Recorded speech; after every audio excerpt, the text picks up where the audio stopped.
চারজন মিলে মাত্র 2000 টাকায় এতগুলা খাবার, আর সেটা যদি হয় গ্র্যান্ড সিলেট হোটেল অ্যান্ড রিসোর্টের মতো একটা জায়গায়, তাহলে কেমন হয়? তাই এই অফার মিস না করতে আমরা চলে গিয়েছিলাম গ্র্যান্ড সিলেট হোটেল অ্যান্ড রিসোর্টের দ্য স্মোকি গ্রিল রেস্টুরেন্টে। চারজন মিলে প্রায় 2000 টাকার মধ্যে আসলে কি পেলাম আর খাবারের স্বাদ কেমন ছিল আজকের ব্লগে সেটাই দেখাবো। ফার্স্ট অফ অল, রেস্টুরেন্টের ইন্টেরিয়র ডিজাইনটা আমার কাছে বেশ ভালো লেগেছে। জায়গাটা সুন্দর, সিটিং অ্যারেঞ্জমেন্টও ভালো ছিল। আর আমরা যে অফারটা নিয়েছিলাম সেই অফারটার নাম ছিল পেয়ার এন্ড শেয়ার। এটা মূলত buy one get one offer, মানে একটার প্রাইজে দুইটা আইটেম। এই অফারে ছিল whole cheesy bake chicken, fried rice, grill vegetable, hot garlic sauce ও পেপার সস। আর ছিল whole tandoori grill chicken, mix salad, green chutney, tamarind chutney, local soft drink ও মিনারেল ওয়াটার। সবগুলো খাবারই আমরা ট্রাই করেছি, আর দেখতে খাবারগুলো কিন্তু বেশ সুন্দর ছিল। তবে হনেস্ট রিভিউ দিতে গেলে আমার কাছে খাবারের টেস্ট খুব একটা ভালো লাগেনি। খাবার খারাপ ছিল এটা বলবো না, কিন্তু এই ধরনের হোটেল আর এই প্রাইস রেঞ্জ অনুযায়ী আমরা যেরকম টেস্ট এক্সপেক্ট করেছিলাম সেই রকমটা পাইনি। তাই আমার কাছে খাবারের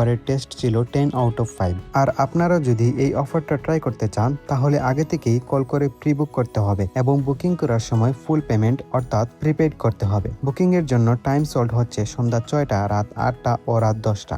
সব মিলিয়ে প্রায় 2000 টাকার মধ্যে চারজন মিলে এতগুলো খাবার অফার হিসেবে খারাপ না। তবে খাবারের স্বাদের দিক থেকে আমাদের কাছে আরো ভালো কিছু আশা ছিল। আপনারা হলে এই 2000 টাকার অফারটা ট্রাই করতেন কিনা কমেন্ট করে জানাবেন। দেখা হবে পরের কোনো ব্লগে। আল্লাহ হাফেজ।